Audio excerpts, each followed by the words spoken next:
오늘 보실 말씀은 구약성경 1274면에 요엘서 3장 9절부터 21절 말씀까지를 제가 한 절 읽고 여러분들 한 절 읽고 교도감에 읽도록 하겠습니다.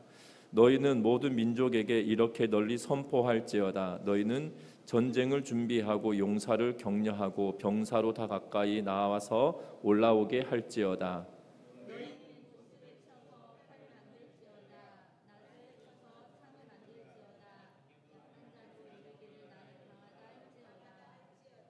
사면의 민족들아 너희는 속히 와서 모일지어다. 여호와여 주의 용사들로 그리로 내려오게 하옵소서.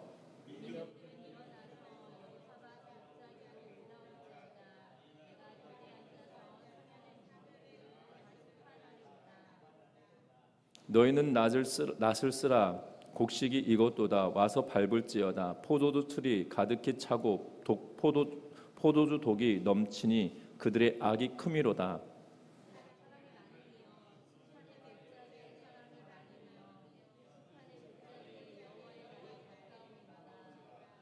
해와 달이 캄캄하며 별들이 그 빛을 거두도다.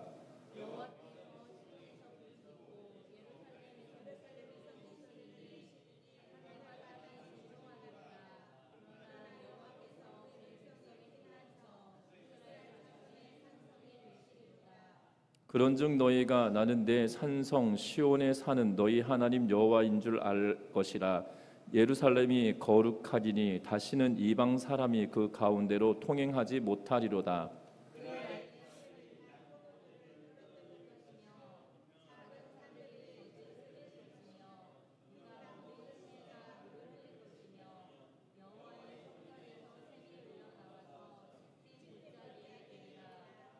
그러나 애굽은 황무지가 되겠고 에돔은 황무한 들이 되리니 이는 그들이 유다 자손에게 포악을 행하여 무죄한 피를 그 땅에서 흘렸음이니라.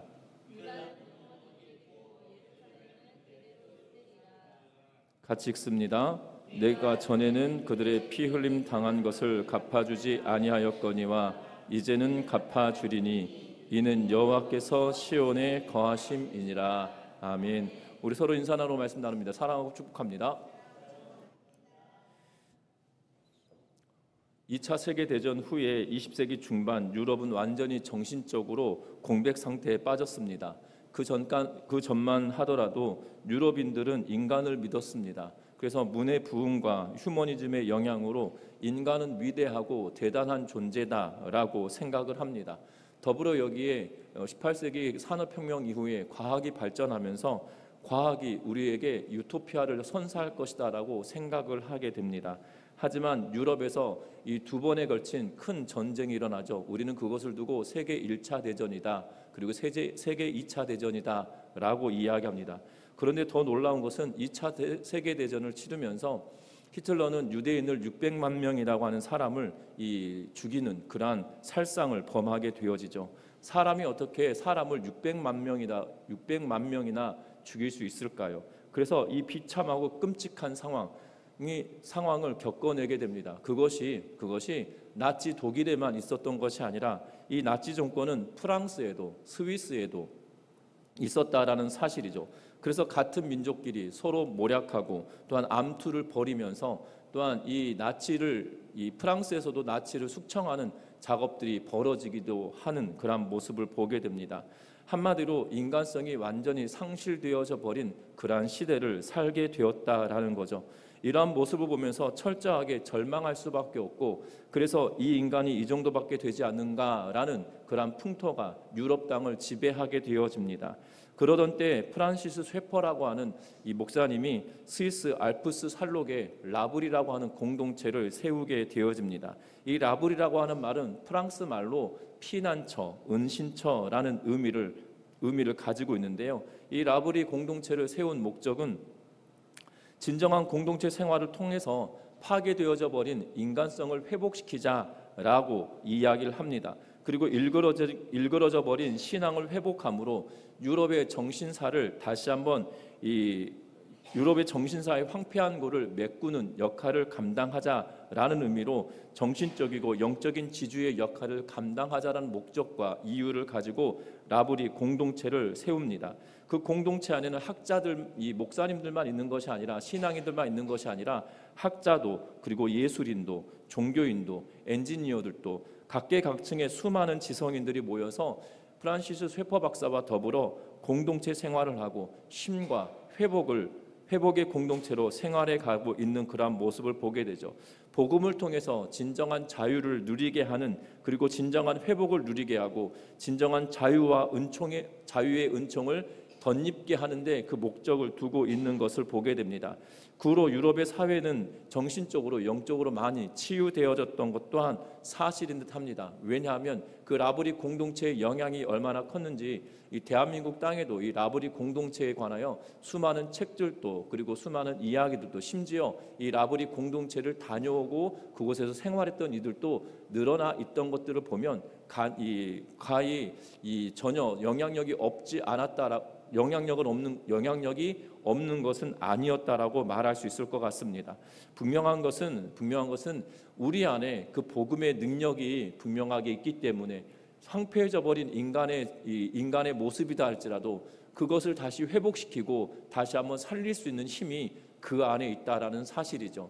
작금을 살아가는 우리들에게 필요한 것은 다른 것이 아닌 하나님의 말씀이고 그리스도의 복음이다라는 사실이죠. 이 나라 민족이 정말 많은 분단들이 있는 그러한 상황입니다. 크게는 남과 북이 분단되어져 있고, 또한은 지금은 이 좌와 우가 나누어져 있는 그러한 상태로 보여지고, 또한 탄핵 정국 이후는 탄핵을 찬성하냐 반대하냐로 인하여서 갈기갈기 찢겨져 있는 그러한 모습을 보게 되죠. 심지어 세대 간의 갈등, 성별 간의 갈등, 여러 모양으로 정치적인 상황 때문에, 때로는 지역적인 상황 때문에 갈기갈기 찢겨져 있는 상황이 지금 우리의 모습이 아니겠나 싶은 생각이 들어집니다. 대한민국 땅이 왜 이렇게 되었나라고 한탄하는 분들도 있다라는 사실이죠. 이러한 때에 우리에게 필요한 것은 다른 것이 아니라 하나님의 말씀으로 다시 돌아갈 때 이 땅의 위로와 이 땅의 평안과 이 땅의 기쁨이 진정으로 회복되어질 수 있다는 것을 기억하는 우리 모두가 되시기를 주의 이름으로 부탁드립니다. 왜냐하면 오늘 본문 요엘서에서 우리들에게 그렇게 말씀하고 있기 때문입니다. 특별히 요엘서 3장은 여호와께서 이 민족들을 심판하고 계시고, 또한 유다 백성들, 또한 하나님의 백성들을 회복시키시는 일들에 관한 내용들을 말하고 있는 그러한 모습을 보게 됩니다. 특별히 이 요엘서는 요아스 왕 때 있었던 선지자로 여겨진다라고 말씀을 드렸죠. 그래서 이 이스라엘 땅에, 유다 땅에 이 죄악의 문제를 꼬집고 회복해야 된다, 돌이켜야 된다, 이러한 말씀보다도 오히려 지금 메뚜기 떼로 말미암아 황폐가 되었던 땅에 그것으로 말미암아 더 큰 어려움이 이 땅에 임하게 되어질 것이다 라는 것을 선언하고, 그래서 하나님께로 속히 돌아가야 됨을 말하고 있는 그러한 내용이죠. 다른 선지서들을 통해서 보면 하나님은 그들의 죄악을 서너 가지 죄가 있다라고 하면서 그들의 죄악을 낱낱이 고발하는 데로부터 시작한다라면, 요엘서는 그들의 죄악상을 낱낱이 고발하는 데부터 시작하는 것이 아니라 유다 땅에 임하였던 메뚜기 떼로 말미암아 황폐화되었던, 기근을 당하게 되었던, 흉년을 맞이하게 되었던 그 사건을 기점으로 이야기하고 있다라는 거죠. 특별히 저와 여러분들도 오늘 본문의 내용을 통해서, 요엘서를 통해서 우리가 다시 한번 회복의 은혜와 은총을 우리 안에서만 누리는 것이 아니라 내가 회복되어지고 이 나라 민족이 회복될 수 있는 기회와 계기를 만들어가는 우리 모두가 되시기를 주의 이름으로 부탁드립니다. 먼저는 9절 말씀 같이 한번 읽어보겠습니다. 9절의 말씀입니다. 너희는 모든 민족에게 이렇게 널리 선포할지어다. 너희는 전쟁을 준비하고 용사를 격려하고 병사로 다 가까이 나와 올라오게 할지어다. 아멘. 오늘 이 성경의 말씀에 보면 여호와께서 말씀하고 계시는 모습을 보게 되죠. 너희는 모든 민족에게 이렇게 널리 선포할지어다 라고 이야기합니다. 너희는 모든 민족에게 선포해서 전쟁을 준비하게 하라 라고 이야기하고 있는 것을 보게 되죠. 그 전쟁을 준비하는 방식은 다른 것이 아니라, 전쟁을 준비하는 것은 다른 방식이 아니라 용사들을 격려하라, 병사들 다 가까이 나오게 하라 라고 말합니다. 심지어 10절에 보면 너희 보습을 쳐서 칼을 만들지어다, 낫을 쳐서 창을 만들지어다 라고 이야기하죠. 다시 말하면 낫과 보습은 뭡니까? 농장구들이잖아요. 농사를 짓는데 사용하는 기구들인데 이제는 농사를 짓는 것이 아니라 농사를 짓는 도구들까지도 병장기로 만들어서 그것을 가지고 전쟁에 투입해야 된다라고 이야기할 만큼 전쟁을 준비해야 한다라고 말합니다. 그러면서 이 10절 하반절에 보면 약한 자도 이르기를 나는 강하다 할지어다 라고 하며 지금 어떻게 보면 지금 허세를 부리고 있는 듯한 뉘앙스로 말하고 있는 것을 보게 되죠. 다시 말하면 하나님을 대적하는 사람들이 뭐라고 서로들 이야기하냐면 용사들을 모으자, 병사들을 모으자, 낫을 쳐서 창을 만들고 보습을 쳐서 칼을 만들어야 되는 시대가 되었다. 심지어 이 농사를 지었던 사람들까지도 그들 스스로가 말하기를 나는 용사다라고 이야기하면서 여기서 보습과 낫을 이야기하고 나서 약한 자라는 표현을 쓰고 있기 때문에 그들이 군사로 훈련받은 사람이 아니라 농사를 직업으로 하며 살아왔던 이들까지도 나는 용사다, 나는 강하다라고 이야기하며 말하게 되어진다라는 사실이죠. 하나님을 대적하는 이들이 서로 협력하고 합력하여서 그들이 뭘 이루고 있냐면 하나님을 대적하기 위하여 전쟁을 일으키자라고 이야기하고 하나님을 대적하여서 그들이 모이자라고 이야기를 하고 있고 그들이 모이는데 그냥 모이는 것이 아니라 농기구를 병장기로 만들어서 그들이 모여야 된다라고 외치고 있는 그런 모습을 보게 된다라는 사실입니다. 열방들을 모이다라고 이야기하고 그들로 하여금 열방들이 모여서 전쟁을 치르게 되어진다라고 선언하고 있는 그런 모습을 보게 된다는 거죠. 그들이 어디로 모여들게 하냐면 12절 보면 민족들은 일어나서 여호사밧 골짜기로 올라갈지어다 라고 이야기하며 여호사밧의 골짜기로 다 모여라 그리고 그곳에 집결하라 라고 말하고 있는 그러한 모습을 보게 된다라는 겁니다. 그런데 여러분들 오늘 성경을 잘 보시면 거기서 잘 보시면 하나님께서 뭐라고 이야기하고 계시냐면 오늘 성경의 말씀에 보면 12절 말씀 같이 한번 읽어보겠습니다. 12절의 말씀입니다. 민족들은 일어나서 여호사밧 골짜기로 올라올지어다 내가 거기 앉아서 사면의 민족들을 다 심판하리로다. 아멘. 오늘 성경의 말씀에 보면 수많은 민족들이 서로 모이자 용사들아 모여라 보습을 쳐서 칼을 만들고 낫을 쳐서 창을 만들어서 지금 다 모이자 우리도 용감하다 우리도 강하다라고 하며 외치며 서로 모이고 있고 여호사밧 골짜기로 다 올라오고 있는 그러한 모습을 보게 되죠. 하나님을 대적하며 나아오는 그러한 모습들을 보게 됩니다. 자신들의 강함과 자신들의 능력을 과시하고 그리고 스스로 심판자가 되어서 판단하겠다라고 하며 발버둥 치고 있는 그러한 모습처럼 보여진다는 거죠. 우리가 강하기에 우리가 심판하겠다라고 하며 하나님을 대적하며 나아오는 그러한 모습들을 보게 된다는 겁니다. 그들이 여호사밧 골짜기로 올라오고 있다는 거죠. 그런데 더 놀라운 것은 오늘 하나님이 어떠한 자세로 그들을 맞이하고 있냐는 거예요. 오늘 12절 보니까 내가 거기에 어떻게 하고 있다고요? 앉아서라고 이야기하고 있는 것을 보게 됩니다. 하나님은 지금 모든 민족이 하나님을 대적하여서 모이고 힘쓰고 애쓰고 그리고 그들이 할 수 있는 최선의 방식으로 다 모여서 하나님을 여호사밧 골짜기에 모여서 하나님을 대적하겠다라고 하며 스스로 모이고 있는 그러한 상황이 되어졌음을 말하고 있다라는 거예요. 그런데 하나님은 어떻게 대응하고 있습니까? 내가 거기에 앉아서라고 이야기하고 있는 것을 보게 됩니다. 분명한 것은 저와 여러분들이 믿는 그 하나님은 이러한 분이시라는 사실입니다. 저는 어렸을 때 참 개구졌던 것 같습니다. 많이 개구졌던 것 같습니다. 그래서 정말 상상을 초월합니다. 제가 그래서 오죽하였으면 이 기도할 때 하나님 저 닮은 아들 낳으면 큰일 납니다. 심어놓은 게 얼마나 많은데 적어도 30배라고 성경은 이야기하셨는데 하나님 걱정스럽습니다 라고 하며 했던 기억이 납니다. 부모님들은 기억을 못 하시는데 저는 집을 홀라당 태워 먹을 뻔도 했던 기억이 나거든요. 그래도 감사하게도 제가 감당할 수 있을 만큼 조금 났기 때문에 그냥 싹 꺼버려가지고 지금 부모님들 지금도 모르십니다. 예, 그냥 저만 알고 있어요. 그냥 집이 이쪽 한 귀퉁이 불날 뻔했다는 걸 저만 알고 있고 그 누구도 알지 못하는 그래서 완전 범죄를 일으킬 만한 그러한 인물인데요. 분명한 것은 그랬습니다. 얼마나 개구졌는지. 그런데 집에 보면 예전에 마당들이 있잖아요. 그러니까 도심에도 마당들이 있는 집들이 있어서 과거에는 도심에 있지만 그 푸세식 화장실이 있었던 기억이 납니다. 그러면 예전에 재래식 화장실이라고 하죠. 그러니까는 그러니까 대문 옆에 재래식 화장실이 있고 조금 마당을 지나오면 이 본체, 그러니까 이 집이 있는 걸 보게 되죠. 그래서 저희 이 사택이 그런 이 한옥 구조의 집을 가지고 있었는데요. 근데 여름만 되어지면 그 재래식 화장실에서 하얀 것들이 엄청 올라오거든요. 바글바글 올라옵니다.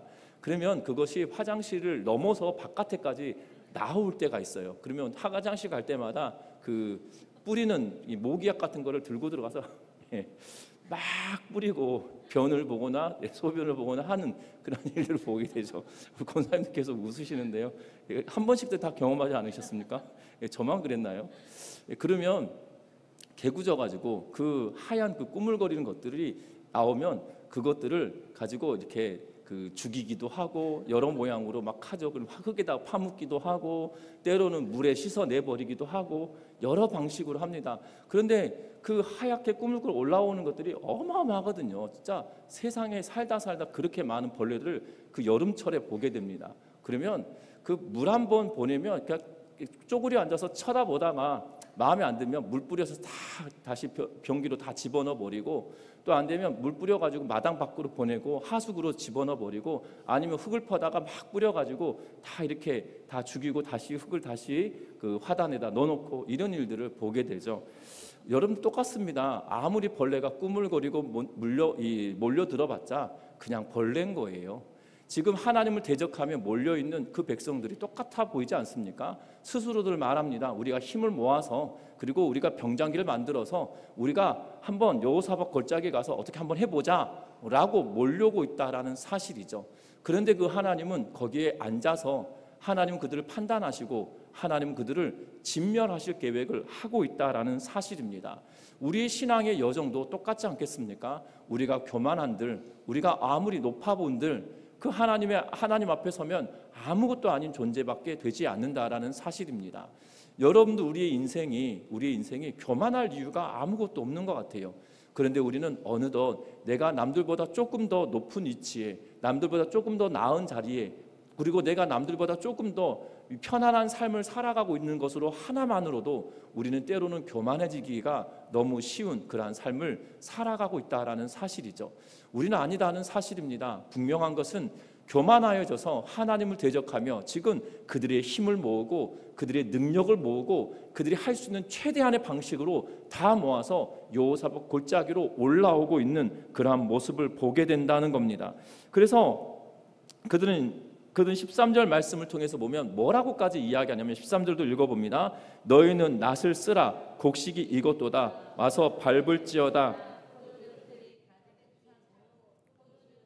넘치니 그들의 악이 크미로다. 아멘. 하나님께서는 두 가지 방식을 이 두 가지로 명령형으로 이야기하면서 하나님은 그들을 멸하겠다라고 명령형으로 이야기하죠. 특별히 농사를 짓는 그러한 이미지로 지금 13절 말씀을 두 가지로 내가 징계하겠다라고 말합니다.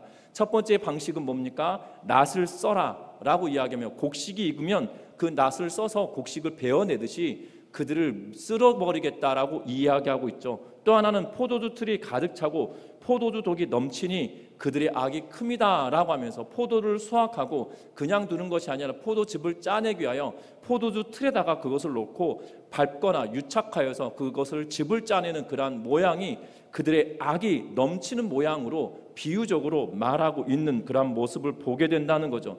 그들의 죄악이 가득 찼기에 열매가 차서 그 곡식을 거둘 수밖에 없는 상황이 되어진 것, 그리고 포도가 잘 익어서 포도주 틀에 넣고 짜내서 독에 담으면 그것이 넘칠 만큼 그들의 죄악상이 지금 가득히 차 버렸다라고 이야기하고 있는 것을 보게 된다는 겁니다. 하나님이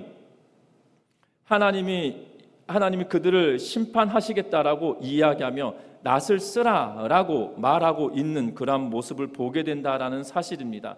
모든 민족들이 서로 격려하며 전쟁을 준비해서 여호사밧 골짜기로 집결하게 하시고 있을 뿐만 아니라 하나님께서는 친히 이 전쟁을 치르시며 하나님께서는 그들을 상대하고 계시고 익은 곡식을 거둬들인 것처럼 적들을 이기시겠다라고 이야기할 뿐만 아니라 포도주 틀에 넣어서 그들을 짜겠다고 하신 것처럼 분명하게 하나님께서 이 전쟁을 승리로 이끄실 것에 대하여 명확하고 분명하게 말씀하고 있는 그러한 모습을 보게 된다는 거예요. 세상에 아무리 강력하고 세상이 아무리 위험 있어 보이는 것이라 할지라도 하나님 앞에 서면 아무것도 아니란 사실을 기억하면서 저와 여러분들이 정말 믿음으로 하나님 앞에 겸손히 나아가는 은혜가 충만하시기를 주의 이름으로 부탁드립니다.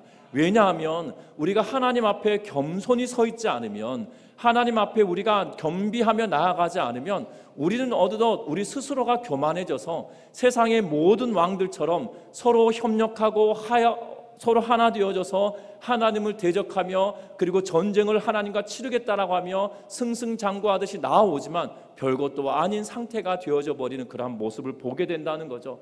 여러분들 분명할 것은 사람이 아무리 애쓰고 수고해 본다 할지라도, 그들이 머리를 쓰고 애쓴다 할지라도 하나님은 하나님의 계획과 하나님의 뜻에 따라 모든 것을 이루어 가시는 분이시라는 사실을 기억하면서 하나님을 대적하며 서 있을 것이 아닌 하나님 편에 서 있는 은혜가 충만하시기를 주의 이름으로 부탁드립니다.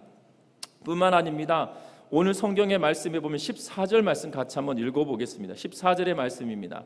사람이 많음이여 심판의 골짜기에 사람이 많음이여 심판의 골짜기에 여호와의 날이 가까움이로다. 아멘. 지금 여호사밧 골짜기를 뭐라고 다시 표현하고 있냐면 심판의 골짜기라고 이야기합니다. 그런데 심판의 골짜기에 모이는데 많은 사람이 모였다. 그리고 사람이 많음이여 사람이 많음이여 라고 하면서 두 번의 반복하며 말하고 있는 것을 보게 되죠. 똑같은 문장을 이야기합니다. 사람이 많음이여 심판의 골짜기에 사람이 많음이여 심판의 골짜기에 라고 하면서 문장을 쓰고 있는 그러한 모습을 보게 되죠. 심판의 골짜기에 어마어마한 사람이 모여 있는 것처럼 말하고 있는 것을 보게 됩니다. 그런데 그것이 그 심판의 골짜기에 여호와의 날이 임하게 되어지면 어떠한 상태가 되어지느냐? 15절 말씀 보겠습니다. 해와 달이 캄캄하며 별들이 그 빛을 거두도다. 아멘. 오늘 뭐라고 이야기합니까? 그들이 심판의 골짜기에 많은 군중이 모여 있습니다. 반복해서 이야기하면서 전쟁의 이미지는 여전히 남아있는 것처럼 보여지지만 이제는 전쟁의 이미지가 아니라 이제는 어떻게 이야기하고 있냐면 심판하시겠다라는 이미지로 굉장히 강력하게 말하죠. 여호사밧 골짜기에 모였지만 이제는 그 골짜기가 심판의 골짜기다라고 하나님은 규정을 지으시며 뭐라고 이야기하시냐면 해와 달이 캄캄하여지고 별들이 그 빛을 거두었다라고 하면서 하나님은 하늘의 징조로 그들에게 보이고 있는 그러한 모습을 보게 된다는 겁니다. 여호와의 날이, 다시 말하면 여호와의 심판의 날이 가까웠다라고 이야기하면서 말하고 있다는 거죠. 그때 어떤 일이 벌어지냐면 16절 말씀 읽어봅니다. 여호와께서 시온에서 부르짖고 예루살렘에서 목소리를 내시리니 하늘과 땅이 진동하리로다. 그러나 여호와께서 그의 백성의 피난처 이스라엘 자손의 산성이 되시리로다. 아멘. 하나님께서 뭐라고 이야기하십니까? 여호와께서 시온에서 사냥하기 위해 맹렬히 부르짖는 사자처럼 오시겠다라고 이야기하고 있는 것을 보게 되죠. 심판의 날에 하나님을 대적하여 오는 그들이 많은 사람들이 와서 그들을 하나님을 대적하며 나아올 때 하나님은 그대로 두지 않으시겠다라고 이야기합니다. 심지어 뭐라고 이야기합니까? 하나님의 여호와께서 그의 백성의 피난처로 이스라엘 자손의 산성이 되어주시겠다라고 이야기하면서 하나님께서 그 백성들을 보호하시겠다라고 말씀하고 있는 그러한 모습을 보게 되죠. 어찌 보면 지금 요엘서를 통해서 하고자 원하는 말은 결국 이스라엘 백성들이 죄악으로 말미암아 열왕들이 그들을 치겠다라고 이야기하는 그러한 상황이 올 때 하나님은 그들을 그대로 두지 않으시고 하나님이 그들과 대적하며 함께 하시겠다, 그리고 그의 백성들을 돌보시겠다라고 지금 말씀하고 있는 그러한 모습을 보게 된다는 겁니다. 하나님의 백성은 그 심판의 날에도 심판의 대상이 아니라 하나님의 구원의 날이 되어진다는 사실들을 믿음으로 나아가는 은혜가 있기를 주의 이름으로 부탁드립니다. 세상에 수많은 어려움이 몰려온다 할지라도 하나님 편에 서 있는 하나님의 백성은 그 심판의 날조차도 하나님은 구원의 날로 만드시고 계시고 있다는 사실들을 주목하셔야 된다는 사실이에요. 세상에 그 어떠한 일들이 벌어진다 할지라도 하나님은 그 백성을 그대로 두지 않으시고 하나님은 그 백성을 보호하시고 지키시고 피난처가 되시고 산성되어 주시는 분이다라고 말씀하고 있다는 것을 기억하면서 저와 여러분들이 하나님을 대적하는 자리에 서 있는 것이 아니라 하나님 편에 서서 하나님의 말씀을 부여잡고 그 말씀대로 하나님의 뜻을 이루며 살아가는 우리 모두가 되시기를 주의 이름으로 부탁드립니다. 뿐만 아닙니다. 오늘 성경의 말씀에 보면 18절 말씀 같이 한번 읽어봅니다. 18절의 말씀입니다. 그날에 산들이 담포도주를 떨어뜨릴 것이며 작은 산들이 젖을 흘릴 것이며 유다 모든 시내가 물을 흘릴 것이며 여호와의 성전에서 샘이 흘러나와서 시딤 골짜기에 대리라. 아멘. 오늘 성경의 말씀에 보면 지금 그날에라고 이야기하고 있죠. 그날이 어떤 날입니까? 지금 여호사밧 골짜기에 열왕들이 모여있고 많은 민족이 모여서 하나님을 대적하는 상황이고 결국 하나님께서는 그 상황을 심판하시겠다. 그러나 하나님의 백성들은 그날이 구원의 날이 되겠다라고 이야기하고 있는 것을 보게 되죠. 그때가 되어지면 지금 어떠한 일이 벌어집니까? 산들이 단 포도주를 떨어뜨릴 것이며 라고 이야기하고 있습니다. 그리고 모든 작은 산들은 젖을 흘릴 것이며 라고 이야기하고 있죠. 그리고 유다의 모든 시내가 물이 흘릴 것이며 라고 이야기하고 여호와의 성전에서 샘이 흘러나와서 시딤 골짜기에 대리라 라고 이야기하고 있는 그런 모습을 보게 되어집니다. 마치 이 말씀은 에스겔서에 나와 있는 말씀처럼 성전 동편에서 흘러나온 물이 이 아라바 골짜기, 아라바까지 다시 말하면 염해, 사해바다로 불려지는 그곳까지 흘러 들어가서 사해바다가 그 물이 만나서 그 물이 흘러 들어가면 사해바다까지도 하나님께서 변화시키시겠다라고 말씀하고 있는 것처럼 지금 그 땅이 풍성하게 되어질 것에 대하여 지금 18절 말씀에서 이야기하고 있다는 거예요. 그런데 반면에 19절은 뭐라고 이야기하고 있냐면 19절도 읽어봅니다.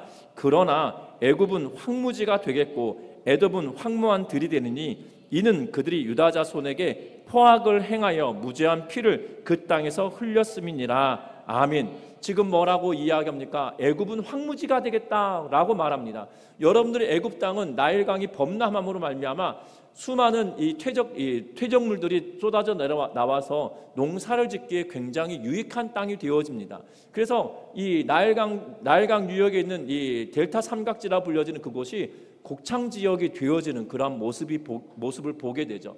그래서 이 이집트 땅은 풍요로운 땅이다라고 여겨집니다. 뿐만 아니라 이 나일강 줄기를 통해서 구스라고 불려지는 땅은 고대사 지금으로 보면 이집트 남부와 에티오피아 북부 지역을 두고 구스 땅이라고 불려지는데요. 구약 성경에 이 구스라고 하는 이미지는 풍요로운 땅을 상징하고 있어요. 그만큼이나 애굽과 이 북부 아프리카 지역에 있는 이 지역을 두고 풍요로운 땅이다라고 여겨지는 그러한 상황인데 지금 뭐라고 이야기하냐면 그 땅이 어떻게 된다고요? 황무지가 될 것이다 라고 이야기하고 있어요. 반면에 애굽 땅에 비하면 지금 유다 땅, 예루살렘에 있는 유다 땅은 황무지와 같은 땅이에요. 하나님께서 이른 비와 늦은 비로 채워주지 않으시면 그 땅의 농작물이 제대로 성장할 수도 없는 정말 하나님께서 돌보아주지 않으시면 되지 않은 천수답과 같은 땅이거든요. 그런데 지금 뭐라고 이야기합니까? 그 땅에 지금 그 산들이 단포도주를 낸다는 것은 산에 심어놓은 포도들이 너무나 풍성하게 열려서 그것이 포도주가 넘치는 것처럼 표현하고 있다는 거예요.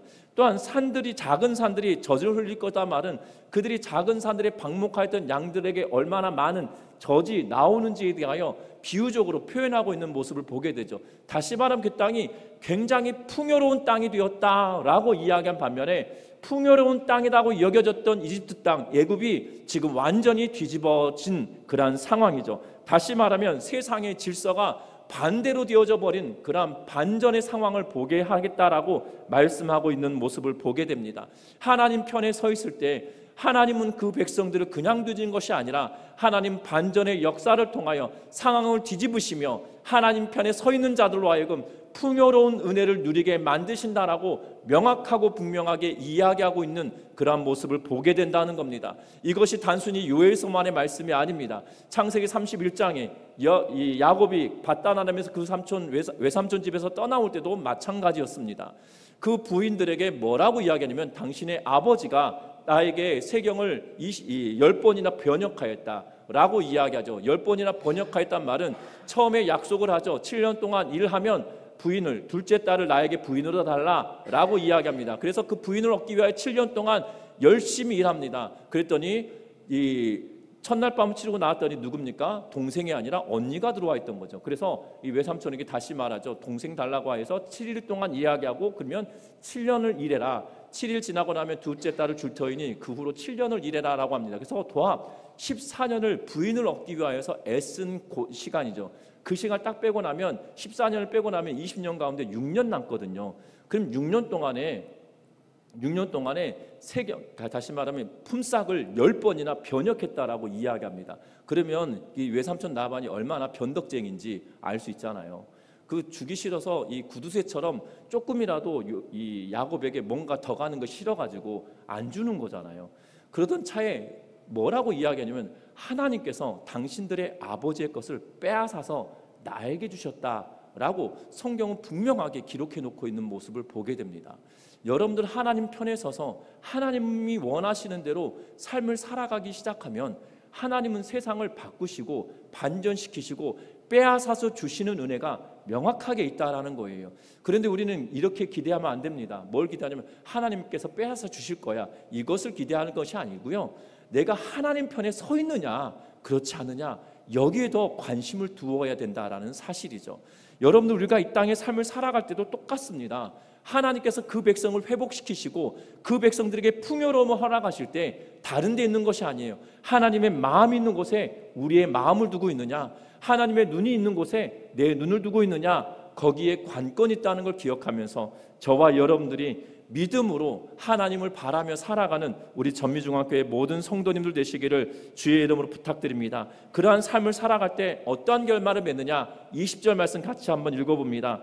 유다는 영원히 있겠고 예루살렘은 대대로 있으리라. 내가 전에는 그들의 피 흘림 당한 것을 갚아주지 아니하였거니와 이제는 갚아주리니 이는 여호와께서 시온에 거하심이니라. 아멘. 각주 보시면 갚아주지라는 갚다라는 표현을 쓸 때 각주 보시면 정결하게라고 표현하고 있죠. 전에는 그들이 어려움을 당할 때 정결하게 해주지 않았고 그것을 되갚아주지 않았지만 이제는 내가 되갚아주겠고 그들을 정결하게 만들겠다라고 말씀하고 있는 모습을 보게 되죠. 왜 그렇습니까? 유다가 정결하기 때문에 그렇습니까? 예루살렘이 정말 대단하기 때문에 그렇습니까? 아니라는 거예요. 그 이유는 다른 것이 아니라 21절 마지막에 이는 여호와께서 시온에 거하심이니라 라고 말하면서 여호와께서 그곳에 계시기 때문에 그들은 영원하겠고 예루살렘은 대대히 있을 것이다 라고 말씀하고 있다라는 사실이죠. 분명한 것은 저와 여러분들의 신앙의 여정에도 하나님이 내 안에 거하고 계시다는 사실이에요.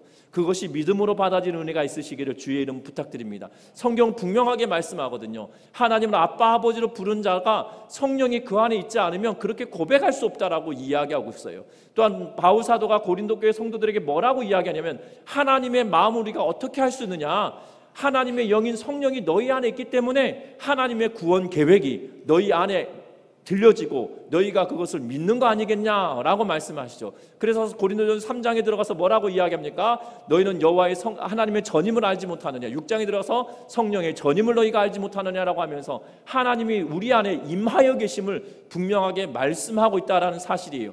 그러하기 때문에 우리를 하나님께서 대대히 우리와 함께 하시고 영원히 서게 하시겠다라고 말씀하고 있는 모습을 보게 됩니다. 그런데 중요한 것은 우리가 내 안에 하나님이 계심에도 불구하고 우리의 삶이 하나님을 대적하는 자리에 서 있느냐 그렇지 않느냐 판별하며 하나님 편에 서서 하나님이 이루시고자 원하시는 삶을 살아가는 우리 전미중앙교회 모든 성도님들 되시기를 주의 이름으로 부탁드립니다. 그래서 교만한 자리에 서 있는 것이 아니라 하나님을 대적하는 교만의 자리에 서 있는 것이 아니라 그 교만은 반드시 심판하신다라고 말씀하셨기에 저와 여러분들이 하나님의 편에 서서 겸손하게 하나님의 임재를 구하고 하나님의 은혜를 구하고 하나님의 도우심을 구하고 하나님의 돌보심을 구하며 하나님의 통치하심을 구하며 우리가 믿음으로 살아내는 우리 전미중학교의 온 성도님들 되셔서 이 땅을 하나님의 뜻과 하나님의 말씀대로 변화시키며 살아내는 우리 전미중학교의 모든 성도님들 되시기를 주의 이름으로 부탁드립니다.